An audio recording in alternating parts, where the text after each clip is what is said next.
আসসালামু আলাইকুম। আপনাদের সাথে আছে আমি রায়হান। আজ একটা গুরুত্বপূর্ণ বিষয় নিয়ে আলোচনা করব।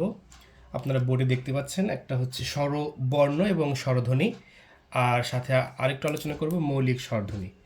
আমরা হয়তো বিভিন্ন কারণে চাকরি পড়াশোনা বা জানার ক্ষেত্রে অনেক সময় আমরা বিভিন্ন গাইড বই বা বোর্ড বই থেকেও আমরা অনেক কিছু পড়ে থাকি, স্বরবর্ণ স্বরধ্বনি কাকে বলে এবং মৌলিক স্বরধ্বনি কী জিনিস, কয়টি, জাস্ট মুখস্থ করি।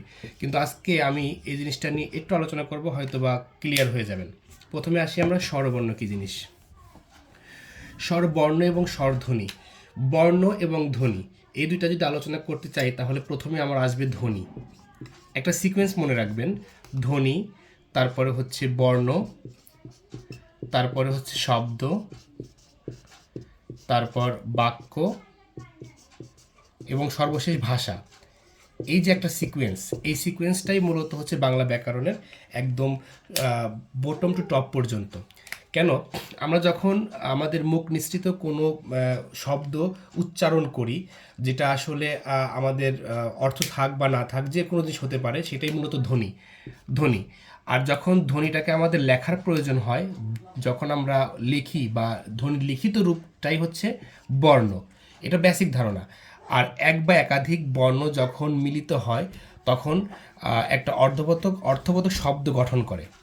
আর এক বা একাধিক অর্থবোধক শব্দ মিলে একটা বাক্য গঠন করে। আর যখন একটা বাক্য মনের ভাব প্রকাশ করে তখন সেটা মূলত ভাষা। আমরা এগুলো সবাই জানি, এটা বেসিক ধারণা। তাহলে ধ্বনি, বর্ণ, শব্দ, বাক্য, এভাবে হচ্ছে জিনিসগুলো এসেছে। এখন আপনারা বলতে পারেন স্বরধ্বনি কী জিনিস এবং বর্ণ কী জিনিস। স্বরধ্বনি, স্বরধ্বনি আমরা স্বর জিনিসটা কি, স্বর বলতে বুঝি যে যেখানে হচ্ছে আপনার যে ধ্বনি বা যে বর্ণ উচ্চারণ হতে গেলে আপনার ফুসফুসে কোনো ধরনের বাধা প্রাপ্ত হবে না, এবং যে ধ্বনিগুলো বা যে বর্ণগুলো মূলত অন্য কোনো স্বর, অন্য কোনো ধ্বনি বা বর্ণের মিলিত না, মানে তারা মৌলিকভাবে গঠিত হবে, সেটাই মূলত বোঝায় স্বর। তো এখন এখানে একটু ব্যতিক্রম আছে স্বরবর্ণ এবং স্বরধ্বনির ক্ষেত্রে। তো স্বরবর্ণর ক্ষেত্রে আমরা কি করতে পারি? স্বরবর্ণ আমরা জানি কয়টা। স্বর বর্ণ আমরা জানি 11টা। সেটা স্বরে অ, স্বরে আ, হ্রস্ব ই, দীর্ঘ ই, রি, এ, ও সরি, এটা হ্রস্ব উ, হ্রস্ব উ, দীর্ঘ উ, রি, এ, ওই, ও, ও। আচ্ছা, এই 11টা। এখন এই 11টাকে বলা হয় স্বরবর্ণ, কারণ এটার উচ্চারণ দেখেন অ এর মতো, এটার উচ্চারণ আ এর মতো, এটার উচ্চারণ ই এর মতো, এটার উচ্চারণ ই এর মতো। মানে যখন এটাকে আপনি উচ্চারণ করবেন তখন এটাকে দীর্ঘায়িত উচ্চারণ বলা হয়, দীর্ঘ ই। আবার হ্রস্ব উ, উ উচ্চারণ, যখন এটাকে আপনি দীর্ঘায়িত উচ্চারণ করবেন, দীর্ঘ উ, উ উচ্চারণ হবে। তারপরে রি, এ, ওই, ও, ও। আচ্ছা, এই কয়টা মূলত আপনার ধ্বনি আকারে ব্যবহার করা হয়। আবার যখন এই ধ্বনির উচ্চারণগুলো আমরা লিখব তখন সেটা মূলত বর্ণ। এখন মেন পয়েন্ট, যে মৌলিক স্বরধ্বনি কী জিনিস। মৌলিক স্বরধ্বনি, মৌলিক স্বরধ্বনি আমি বোর্ডে লিখছি। মৌলিক মৌলিক স্বরধ্বনি, মৌলিক স্বরধ্বনি। মৌলিক স্বরধ্বনি বিভিন্ন পরীক্ষায় আসে, কয়টি? 7টি। আচ্ছা, আমরা কয়টি লিখে নিই। অ, আ, ই, উ, এ, ও, এক। 1, 2, 3, 4, 5, 6, 7, এই 7টা হচ্ছে মৌলিক স্বরধ্বনি। এখন আপনার মনে প্রশ্ন থাকতে পারে যে স্বরধ্বনি তো আমরা 11টা দেখেছি স্বরবর্ণ, তাহলে এখানে স্বরে অ আছে, আ আছে, হ্রস্ব ই আছে, দীর্ঘ ই কোথায় গেল? আবার হ্রস্ব উ আছে, দীর্ঘ কোথায় গেল? এ আছে, ওই কোথায় গেল? ও আছে, ও কোথায় গেল? আচ্ছা, রি কোথায় গেল? তো মূলত আপনার এই কথার মধ্যেই, এই যে মৌলিক স্বরধ্বনি, মৌলিক কথার মধ্যেই আপনার এইগুলো বাদ চলে গেছে। কেমন? ধরেন আমরা মূলত ধ্বনি বলতে বুঝি উচ্চারণ বিধি, তাই না? তো অ এর উচ্চারণ কিন্তু অ এর মতো, আ এর উচ্চারণ আ এর মতো। তো দুইটার উচ্চারণ কিন্তু ভিন্ন ভিন্ন উচ্চারণ। আমরা যদি স্বর ও বর্ণতে যাই, স্বর বর্ণতে যাই, তাহলে অ, আ, ই, ই, উ, উ, রি, এ, ওই, ও, ও। আচ্ছা, এখানে আছে 11টা, এখানে আছে 11টা। তো এখান থেকে আমার কিন্তু সবগুলো যায় নাই। কেন যায়নি মৌলিক স্বরধ্বনিতে আপনাকে বলি। দেখেন এইটার উচ্চারণ আর এইটার উচ্চারণ কিন্তু ভিন্ন, অ এবং আ। এজন্য আমি এখানে দুইটাই কিন্তু নেওয়া হয়েছে, দুইটাই নেওয়া হয়েছে। এখন রস্য ই এবং দীর্ঘ ই, এই দুইটার উচ্চারণে কিন্তু আপনার কিছুটা ই এর মতো, ই এর মতো। আপাত দৃষ্টিতে আপনি কিন্তু যদি বর্ণ আকারে না লেখেন, ধ্বনি আকারে লেখেন, ধ্বনি আকারে বলেন, যদি বলা হয় ইগল, ইগল, আপনি এই ইগল বললেও কিন্তু আপনি ই উচ্চারণ করবেন। আবার যদি রস্য ই গ ল লিখি, তাও কিন্তু আপনি রস্য ই উচ্চারণ করবেন। তো যখন আমরা লিখব না, তখন সেটা অবশ্যই ধ্বনি আকারে প্রকাশ পাবে।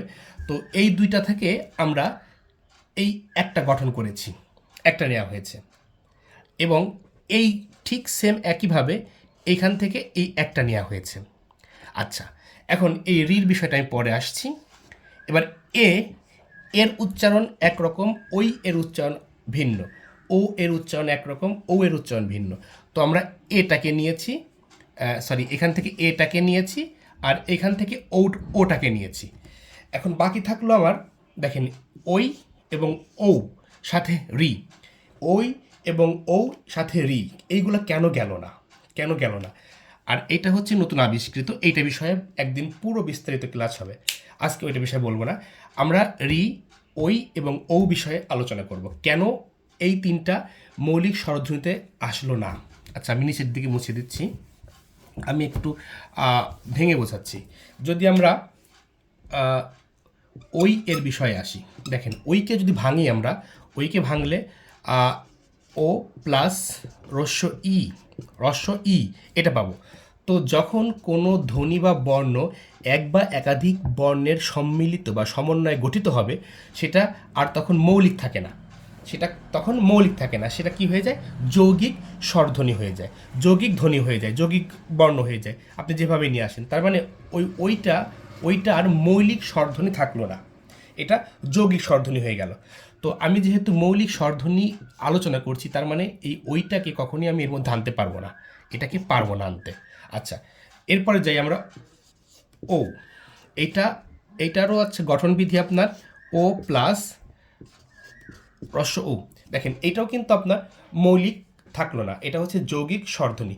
তো যৌগিক স্বরধ্বনি যখন আনবো এর মধ্যে, বা যৌগিক ধ্বনি যখন আসবে, তখন আমরা মৌলিকের মধ্যে কিন্তু এটা আনবো না, এই 7টার মধ্যে আনবো। তার মানে এটাও কাটা চলে গেল। আপনাদের মনে প্রশ্ন থাকতে পারে, তাহলে রির কি অবস্থা? রি ভালো মতো আমি লিখতে পারছি না। আচ্ছা, রি লিখলাম। এখন রি, এই রি মূলত হচ্ছে, এটা আসলে একটা ব্যতিক্রম ধর্মী স্বরবর্ণ বা স্বরধ্বনি যাই বলেন।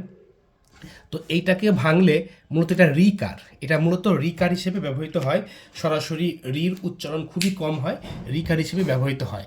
তো এইটাকে যদি আমরা ভাঙি, একটু অপেক্ষা করেন, যদি ভাঙি তাহলে এটা বয়শূন্য র প্লাস রস্য ই, এইরকম একটা গঠন আমরা পেতে পারি।